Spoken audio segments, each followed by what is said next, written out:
नमस्कार, मी सेजल पुरवार. या बुलेटिनमध्ये तुम्हा सर्वांचं स्वागत. आणि बुलेटिनच्या सुरुवातीला बातमी अतिशय मोठी आहे, कारण ही बातमी जरांगेंनी केलेल्या एका गौप्यस्फोटाची आहे. धनंजय मुंडे आणि वाल्मिक कराडवरून जरांगेंनी सर्वात मोठा गौप्यस्फोट केला. निवडणूक काळात वाल्मिक कराड आणि धनंजय मुंडे यांनी माझी भेट घेतली, हा दावा जरांगे पाटलांनी केलाय. पाहूयात जरांगे नेमकं काय म्हणाले. मुंडेंनी सांगितलं ह्यो सरमाडे म्हणून काय ना हा ते ये म्हणून. अरे म्हणलं हे का ते हार्वेस्टरचे पैसे बुडीला निवडणुकीच टायमाला आल्यावर काय असतं सहकार्य लक्ष ठेवावं. निवडणुकीचं काळे मायावर आणण्यात आलता. मी मायावर ज्यावेळेस आणण्यात आलता त्या टायमाला मला मराठ्यांचं मोठं केलं तर मला मराठ्याचे साथे पाहिल्यापासून असं तसं हेच विषय. आणि लक्ष ठेवा.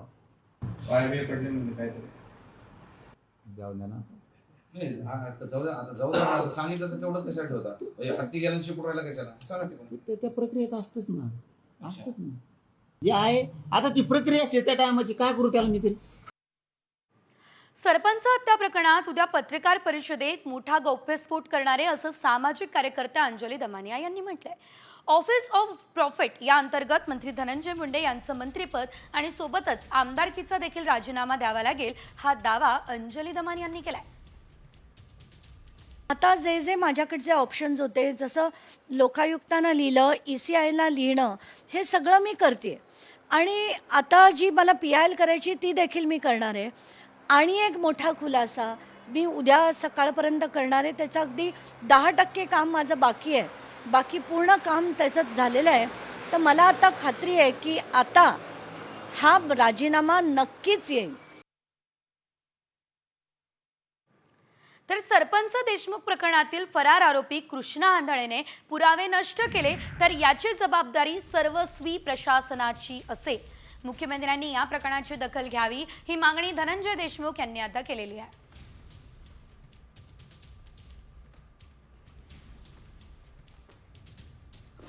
या संदर्भात आम्ही डायरेक्ट SP साहेबांशी चर्चा केली. SP साहेब म्हणले आरोपी सापडल, पण तो खूपच शातीर आहे. अडचणी यायला तपास करायला, तो शोधायला. पण आम्ही त्यांच्याशी चर्चा अशी केली की जर या आरोपीकडं त्यांनी जे काही पुरावे नष्ट केलेले आहेत, आणि दुसरी गोष्ट विष्णू चाटे यांचा मोबाईल पण त्यांनी लपवलेला आहे, त्याच्यात पण भरपूर पुरावे आहेत, ते समोर आले पाहिजेत. त्यांच्यावर फक्त पुरावा नष्ट केलेला गुन्हा दाखल करून आमचा काही उपयोग होणार नाही, त्याच्यातले गुन्हे बाहेर आले पाहिजेत. तर यावेळेस धनंजय देशमुख यांनी नेमकं काय म्हटलंय आपण पाहिलं, कारण आतापर्यंत सुद्धा कृष्णा आंधळेला पकडण्यात पोलिसांना यश आलेलं नाही. आणि जर त्याने पुरावे नष्ट केले तर त्याची जबाबदारी आता थेट प्रशासनाची असणार आहे. यासोबतच आणखी काही मोठ्या आणि महत्त्वाच्या अपडेट्स ज्या पाहणार आहोत वेगवान स्वरूपात 36 जिल्हे 36 रिपोर्टर्समध्ये. सांगलीच्या वाळवा तालुक्यातील बहे ग्रामपंचायतीने EVM ऐवजी मतपत्रिकेवरती निवडणुका घेण्याचा ठराव केलेला आहे. ठरावाचं पत्र इस्लामपूरच्या तहसीलदारांकडे देण्यात आलेलं आहे.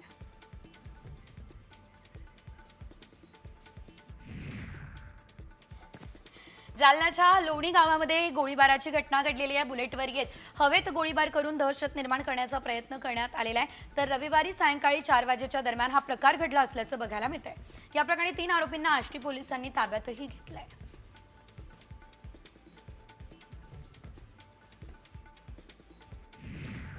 लातूर जिल्ह्यात आंदलगावमधील शेतकऱ्यांना शेतावरती जाण्यासाठी जीवघेणा प्रवास करावा लागतोय. मांजरा नदी पलीकडील शेतीला जाण्यासाठी पर्यायी रस्ता नसल्यानं लोखंडी कलईमधून प्रवास करावा लागतोय. अनेक वेळा मागणी करूनही पुलाची उभारणी होत नसल्याचा आरोप ग्रामस्थांनी केला. 10 महिला पाण्यामध्ये कडला गेल्यानंतर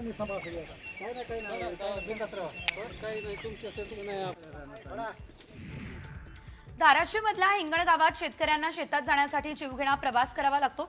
जवळपास शेकडो एकरमधील 35 शेतकऱ्यांना शेती गाठण्यासाठी पाण्याद्वारे नदी ओलांडावी लागते. त्यामुळे शेतीवरती जाण्यासाठी पूल बांधून द्यावा अशी मागणी शेतकऱ्यांनी प्रशासनाला केलेली आहे.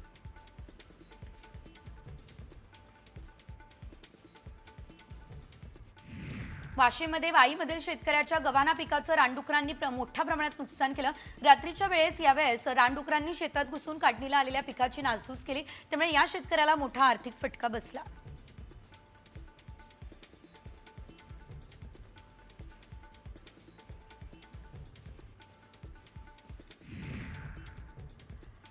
हमी केंद्राच्या माध्यमातून सोयाबीन खरेदीसाठी 6 फेब्रुवारीपर्यंतची अंतिम मुदत देण्यात आली आहे. ही मुदतवाढ मिळाली त्याचवेळी 2 शासकीय सुट्ट्या देखील लागून आल्या.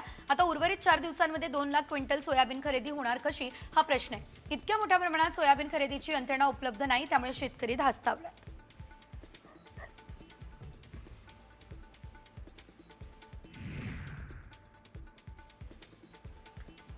यवतमाळमध्ये सीसीआयनं 10 फेब्रुवारीपर्यंत जिल्ह्यातील कापूस खरेदी थांबवली. खुल्या बाजारात कापसाच्या दरात घसरण झाल्यानं शेतकऱ्यांनी कापूस विक्रीसाठी सीसीआयकडे धाव घेतली. त्यामुळे सीसीआयची केंद्र हाऊसफुल झाले आणि त्यामुळे कापूस ठेवायला जागाच शिल्लक नाहीये. सीसीआयने कापूस खरेदी त्यामुळे थांबवली आहे.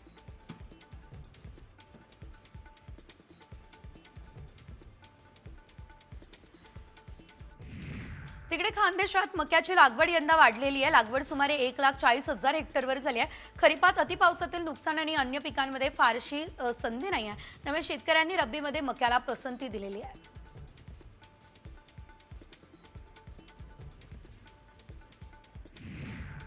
घाऊक बाजारामध्ये आलं, लसूण, काकडी, ढोबळी मिरची, मटार या फळभाज्यांच्या दरात घट झाली.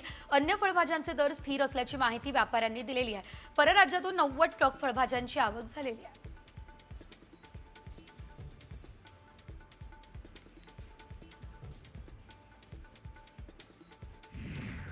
बीडचे जिल्हाधिकारी अविनाश पाठक यांनी जिल्ह्यातील आणखी 11 सरपंचांसह 402 जणांचं सदस्यत्व रद्द केलं.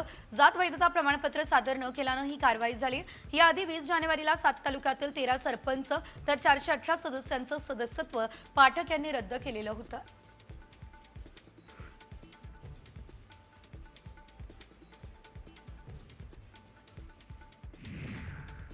बीडमधले पोलीस अधीक्षक नवनीत कावत यांनी आता अवैध धंद्यांविरोधात कारवाईचा धडाका लावलाय. दारू, गुटखा, जुगार, वाळू माफियांना दणका दिलाय. 671 गुन्हे दाखल केलेले आहेत. तर या माफियांकडून 3 कोटींचा मुद्देमाल सुद्धा जप्त करण्यात आला असल्याचं पाहायला मिळतंय.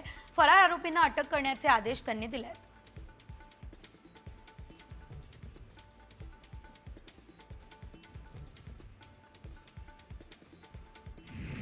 नाशिक पुणे महामार्गावरती मोहदरी घाटात वाहनाच्या धडकेत 6 वर्षीय बिबट्याचा मृत्यू झाला. रविवारी रात्रीच्या सुमारास ही घटना घडली असल्याचं बघायला मिळालेलं आहे. तर यावेळेस घटनास्थळी धाव घेण्यात आलेली आहे. वन विभागाने ही धाव घेतली. मृत बिबट्याला शवविच्छेदनासाठी मोहदरी उद्यानात पाठवण्यात आलेलं आहे.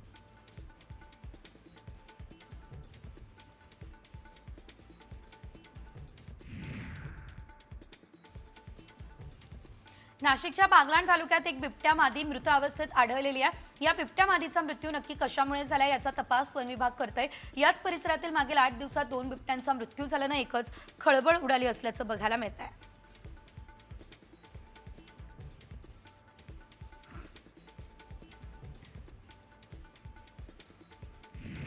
यवतमाळच्या टिपेश्वर अभयारण्यात पीसी वाघिणीच्या गळ्यात तारांचा फास अडकल्याची बाब वन्यजीव फोटोग्राफरच्या फोटोतून समोर आलेली आहे. वेळीच उपचार न झाल्यास वाघिणीसोबत पिल्लांच्याही जीवाला धोका निर्माण झालेला आहे. वन्यजीव विभागाकडून तिचा शोध सुरू आहे आणि अमरावतीचं पथक देखील या दरम्यान दाखल झालेलं आहे.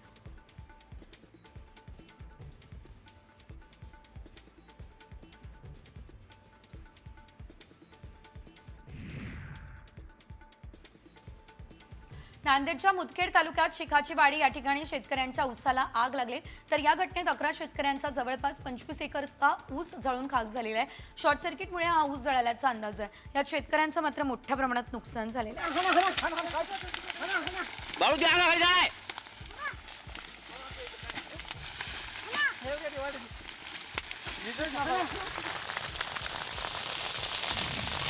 आंबेगाव तालुक्यातील टावरेवाडीमध्ये 16 एकर ऊसाला आग लागली. यात 9 शेतकऱ्यांचं नुकसान झालं. विद्युत वाहक तारांच्या घर्षणानं आग लागल्याचा प्राथमिक अंदाज आहे.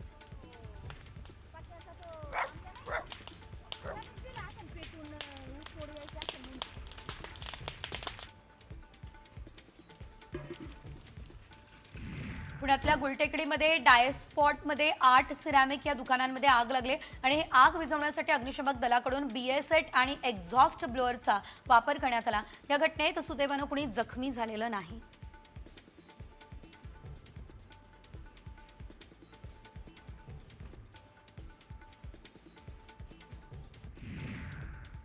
तिकडे जालन्याच्या बदनापूर या ठिकाणी आता एका तरुणीनं राहत्याकडे गळफास घेत आपलं जीवन संपवलं. उच्च शिक्षण घेऊन देखील शासकीय नोकरी मिळत नाही या नैराश्यातून तिने हे पाऊल उचललंय.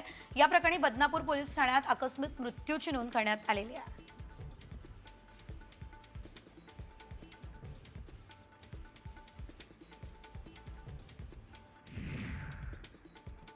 नाशिकच्या पुणे इंदोर महामार्गावर भीषण अपघात झाला. अपघातात 2 कंटेनर आमने सामने धडकले. त्यात एक जण जागीच ठार झाला आणि यावेळेस स्थानिकांनी घटनास्थळी धाव घेतलेली आहे. अपघातग्रस्तांना रुग्णालयात दाखल केलेले आहे.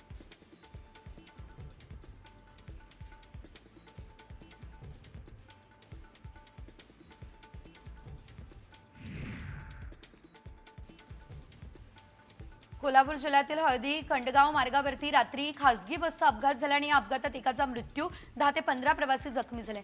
बसमधील प्रवासी मुंबईमधील एका खासगी कंपनीतील कर्मचारी होते जे सहलीसाठी गोव्याला गेले होते.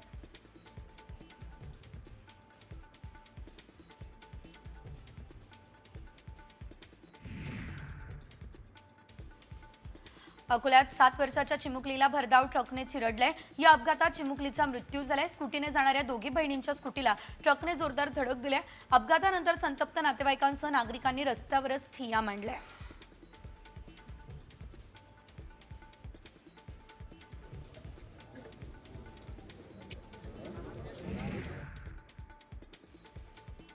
शिर्डी दुहेरी हत्याकांडानं हादरली आहे. साई संस्थानच्या 2 कर्मचाऱ्यांची हत्या करण्यात आली आहे. एका अज्ञातानं शिर्डीमधील तिघांवर चाकू हल्ला केलाय आणि 3 वेगवेगळ्या ठिकाणी तिघांवर चाकूने वार करत दोघांची हत्या करण्यात आली आहे. तर यात एक जण गंभीर जखमी झालाय.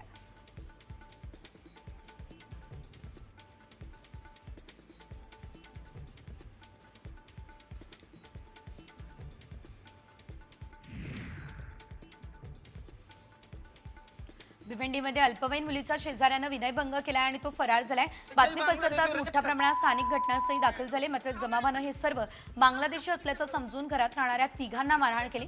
या प्रकरणी भिवंडी शहर पोलीस ठाण्यामध्ये गुन्हा सुद्धा दाखल करण्यात आलेला आहे.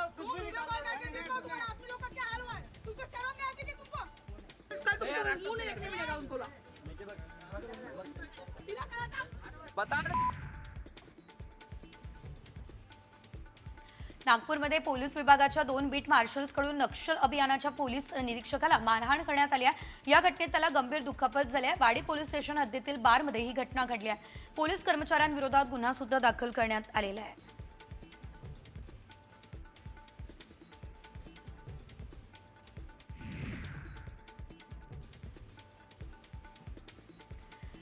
संभाजीनगरमध्ये आता एका मित्राला 4 जणांनी मिळून बेदम मारहाण केलेली आणि त्यानंतर त्याचा खून करण्यात आलाय. कल्पेश विजय रुपेकर असं खून झालेल्या तरुणाचं नाव आहे. या प्रकरणातील 4 आरोपींवर कारवाई करण्यात आलेली आहे.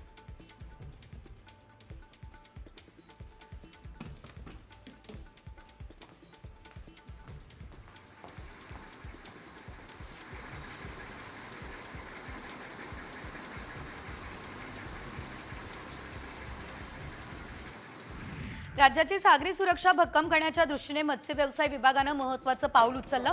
त्या दृष्टीने राज्यातील सर्व बंदरांवर मासेमारीसाठी जाणाऱ्या प्रत्येक खलाशानं QR कोड, आधार कार्ड जवळ ठेवणं आवश्यक असल्याचे निर्देश मत्स्य व्यवसाय विभाग आयुक्त किशोर तावडेंनी दिले.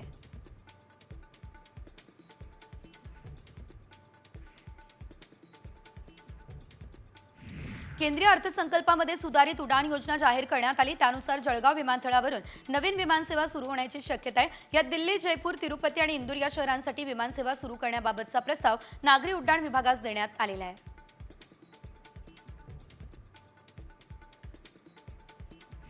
संपूर्ण राज्यभरात वीज वितरण करणाऱ्या महावितरणची वर्षाला 12,000 कोटींपेक्षा जास्त किमतीची वीज गायब होते. मात्र त्याचा भुर्दंड नियमित वीज बिल भरणाऱ्यांना बसतो. त्यामुळे वीज गळती कमी करण्यासाठी काय उपाययोजना करणार असा सवाल सर्वसामान्य ग्राहक विचारत आहे.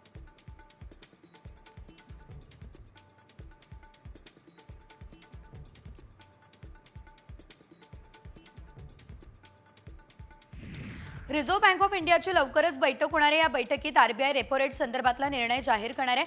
आरबीआय रेपो रेट 6.50 वरून 6.25% करणार आहे. याकडे आता सर्वांचं लक्ष आहे. रेपो रेटमध्ये कपात झाल्यास त्याचा परिणाम मध्यम वर्गाला कमी व्याजदरानं कर्ज मिळण्यास होणार आहे.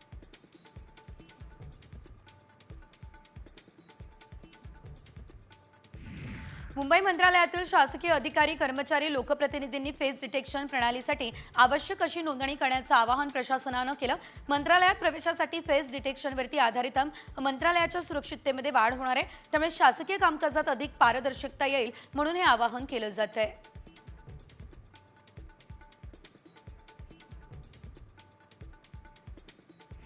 MMRDAची विकास कामं आता वेग घेणार आहे, कारण MMRDA कडील परवानगी आता ऑनलाईन पद्धतीनं देण्यास सुरुवात झाली. 1 फेब्रुवारीपासून विकास कामांसाठीच्या परवानग्या ऑनलाईन देण्यासंदर्भातली प्रणाली कार्यान्वित करण्यात आली. त्यामुळे झोपडपट्टी पुनर्वसन योजनांसह इतर बांधकाम योजनांना देखील गती मिळणार आहे.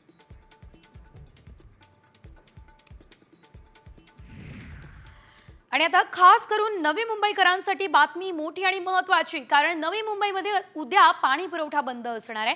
एकंदरीत आपण जर पाहिलं तर मुख्य जलवाहिनीच्या दुरुस्तीच्या कामासाठी पाणी पुरवठा बंद असेल. उद्या सकाळी 10 ते रात्री 8 पर्यंत 10 तास पाणी पुरवठा बंद असेल. नेरूळ, वाशी, तुर्भे, सानपाडा, कोपरखैरणे, घणसोली, ऐरोली या विभागात पाणी पुरवठा होणार नाही आहे. तर बुधवारी सुद्धा कमी दाबानं पाणी पुरवठा होणार अशी देखील माहिती सध्या मिळते आहे. आणि अपुरा सुद्धा पाणी पुरवठा होण्याची शक्यता सध्या तरी वर्तवली जाते. त्यामुळे आता नवी मुंबईकरांनी पाणी जपून वापरण्याचं आवाहन केलं जात आहे.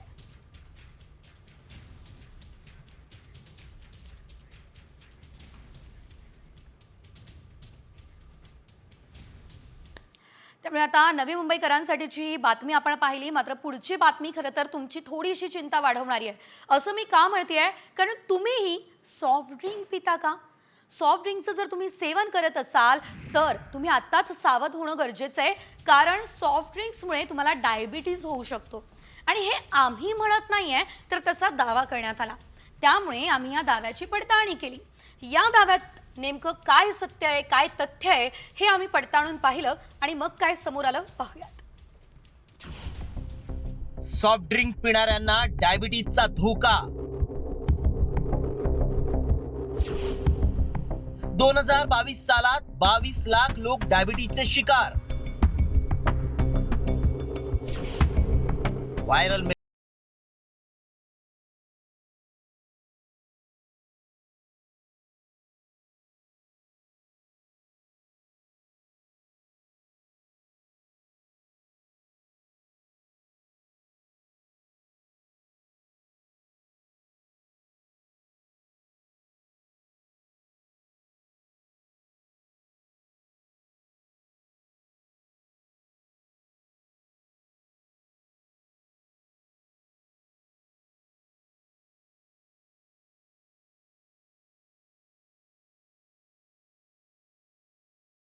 लाख लोकांना डायबिटीज झाल्याचं समोर आलं. तसंच हार्ट अटॅकचाही धोका वाढतो हे स्पष्ट झालं. हा दावा धक्कादायक आहे. सॉफ्ट ड्रिंक्सनं डायबिटीज होत असेल तर हे खरंच आहे का, याची सत्यता जाणून घेणं गरजेचं आहे. कारण 180 देशात सर्वे करण्यात आला, त्यात हे आढळून आलंय. सॉफ्ट ड्रिंक्स हे लहानग्यांपासून ते वयोवृद्धांपर्यंत सगळेच जण पितात. त्यामुळे या दाव्यात तथ्य आहे का हे जाणून घेण्यासाठी आमच्या व्हायरल सत्य टीमनं तज्ञांची भेट घेतली आणि याबाबत अधिक माहिती जाणून घेतली.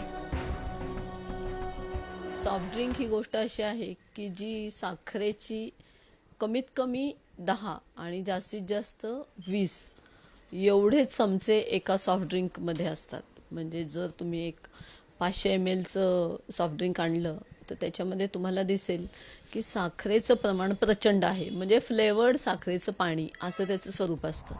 त्यामुळं आमच्या पडताळणीत काय सत्य समोर आलं पाहूयात. सॉफ्ट ड्रिंक्स मधील आर्टिफिशियल शुगर सामान्य साखरेपेक्षा जास्त हानिकारक असते. सॉफ्ट ड्रिंक्स मध्ये असलेल्या कॅफीनमुळे रक्तदाब वाढू शकतो. सॉफ्ट ड्रिंक्समुळे वजन वाढतं आणि डायबिटीसचा धोका वाढतो. सॉफ्ट ड्रिंक्सचं सेवन करणाऱ्यांना हार्ट अटॅकही येऊ शकतो. सॉफ्ट ड्रिंक्सचं सेवन अतिप्रमाणात करू नये. जास्त प्रमाणात सॉफ्ट ड्रिंक्स प्यायल्यानं शरीरावर गंभीर परिणाम होतात. हे नेचर मेडिसिनच्या सर्वेत समोर आलंय. त्यामुळं आमच्या पडताळणीत सॉफ्ट ड्रिंक्समुळे डायबिटीज, हार्ट अटॅकचा धोका वाढतो हा दावा सत्य ठरलाय. रिपोर्ट साम टीव्ही न्यूज.